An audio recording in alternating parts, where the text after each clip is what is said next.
পুলিশের সাবেক মহাপরিদর্শক বেনজির আহমেদের বিরুদ্ধে রেড অ্যালার্ট জারি করেছে আন্তর্জাতিক পুলিশ সংস্থা ইন্টারপোল। এ নিয়ে আলোচনা করতে রাজধানীর বারিধারা থেকে আমাদের সাথে যোগ দিয়েছেন সাবেক আইজিপি নুরুল হুদা। জনাব নুরুল হুদা, আপনাকে স্বাগত জানাচ্ছি ইন্ডিপেন্ডেন্ট টেলিভিশনে। যেটি শুরুতেই আপনার কাছে জানতে চাই যে রেড অ্যালার্ট জারি করলো, কিন্তু ইন্টারপোলের ওয়েবসাইটে দেখা যাচ্ছে না, এটা কেন? বান্ডেল থাকলে প্রতি সেনমানিতে টাকা বাঁচবে। বিকাশ সেনমানি বান্ডেল কিনে জিতুন প্রতি লেনদেনে। এটা ওয়েবসাইটে দেওয়ার কতগুলো ক্রাইটেরিয়া থাকে, হয়তো কতগুলো মাপকাঠি আছে। যেটা আপনারা বললেন যে মোস্ট ওয়ান্টেড লিস্টে যাওয়ার মতো, সেটা যেতে হলে যে যে কন্ডিশন বা যে শর্তগুলো মানতে হয় সেগুলো হয়তো এখনো পর্যন্ত হয় নাই। সেই জন্যই তারা এটা ওই ওয়েবসাইটে দেখা যাচ্ছে না। তবে তারা যদি তাদের সন্তুষ্টি হয় যে সমস্ত পরিস্থিতি বা কাগজপত্রের ভিত্তিতে তারা রেড নোটিশ জারি করে, সেগুলো তাদের সন্তুষ্টি হলে এটা পরবর্তীতে ওয়েবসাইটে আসাতে আমি কোনো সমস্যা দেখি না। জি, রেড অ্যালার্ট জারির পর তাকে ফিরিয়ে আনার সম্ভাবনা কতটুকু তৈরি হলো? এটা তো নির্ভর করবে তিনি কোথায় আছেন, এবং সেই দেশে যখন ইন্টারপোল থেকে এই রিকোয়েস্ট করা হবে যে ইন্টারপোলের এই রেড নোটিশটা কোনো ওয়ারেন্টের মতো না, এটা একটা নোটিশ যেটা বলা হয় যে এই ব্যক্তির বিরুদ্ধে তার দেশে তার প্রমাণ আছে এবং তাকে বিচারের মুখোমুখি করা দরকার। এখন যে দেশে তিনি আছেন সেই দেশের বিচারিক এবং প্রশাসনিক কর্তৃপক্ষ তারা যদি মনে করেন যে এই ব্যক্তিকে বিচারের জন্য বাংলাদেশে পাঠাতে উচিত ইন্টারপোলের মারফত, তাহলে তারা রাজি হবেন এবং সেক্ষেত্রে এই তার ফেরানোর প্রক্রিয়াটাকে ফ্যাসিলিটেট করতে পারে ইন্টারপোল। কিন্তু ইন্টারপোল কম্পেল করতে পারে না।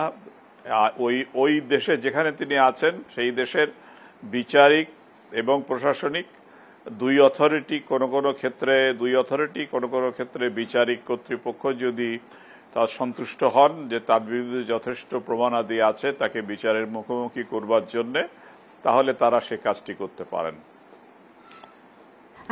আরেকটি বিষয় জানতে চাই যে বেনজির আহমেদ কোন দেশে আছেন সেটা খুঁজে বের করা এবং সেই দেশের সাথে নেগোশিয়েট করে তাকে ফিরিয়ে আনা, পুরো দায়িত্বটাই কি এখন ইন্টারপোলের উপর বর্তায়?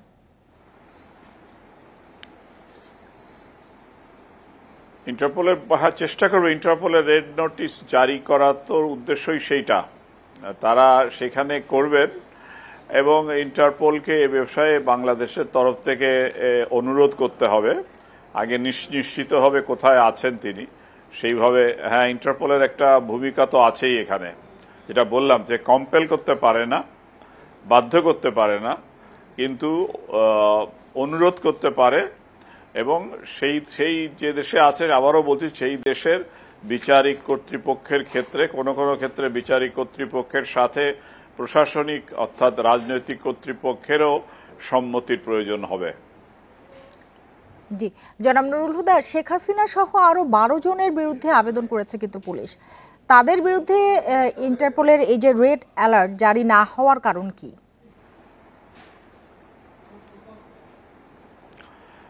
আমি আন্দাজ করি তারা হয়তো কাগজপত্র দেখছেন, নথিপত্র যেগুলো পাঠানো হয়েছে তাদের বিরুদ্ধে, এবং সেখানে তারা যদি সন্তুষ্ট হন যে এই যে সমস্ত কাগজপত্র দেওয়া হয়েছে, সাক্ষ্য প্রমাণাদি দেওয়া হয়েছে, সেইটা যথেষ্ট একজনকে বিচারের মুখোমুখি করবার জন্যে, তাহলে তারা পরবর্তীতে হয়তো সামনের দিনগুলোতে তারা এই রেড নোটিশ তারা ইস্যু করতে পারেন। তবে এখন পর্যন্ত যদি তারা দেখে থাকেন আর যদি না দিয়ে থাকেন, তাহলে বুঝতে হবে যে তারা সন্তুষ্ট হননি। আচ্ছা, উচ্চ পদস্থ এমন একজন কর্মকর্তার বিরুদ্ধে যখন এরকম রেড অ্যালার্ট জারি হয় বা এতগুলো অভিযোগ থাকে, তখন বাহিনীর ভাবমূর্তি ও জবাবদিহির যে সংস্কৃতি সেটি প্রশ্নবিদ্ধ হয় কিনা বা ক্ষতিগ্রস্ত হয় কিনা?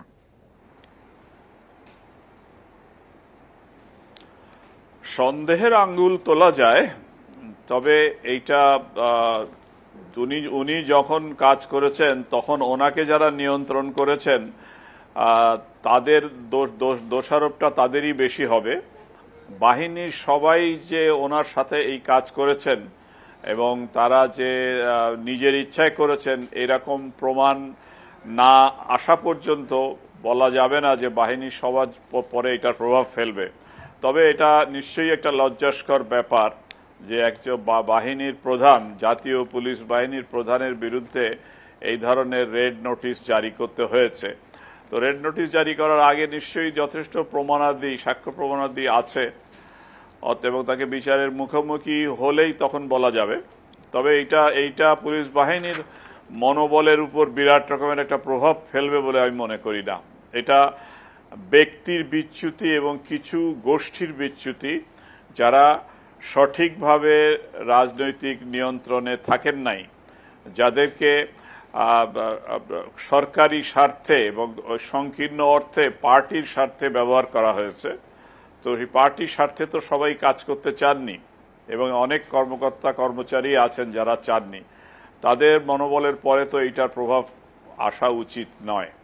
জি, তবে বিষয়টি লজ্জাস্কর। জি, জনাব নুরুল হুদা, আপনাকে অনেক ধন্যবাদ আমাদের সময় দেওয়ার জন্য, আমাদের সাথে যোগ দেওয়ার জন্য।